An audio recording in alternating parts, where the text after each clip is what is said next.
and we express our support for the Director General of the IAEA and for the teams carrying out their activities with professionalism and impartiality.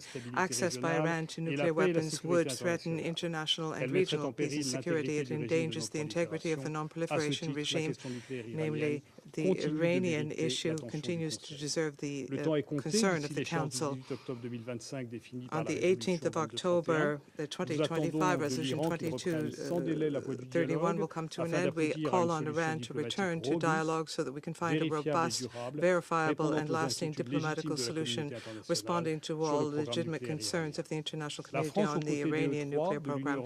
France, with the EU and the E3 in close cooperation with the United States, will remain mobilized to that end, and we are determined to conclude an agreement which will take account of the non-proliferation regime, regional stability and European security interests. France and its EU partners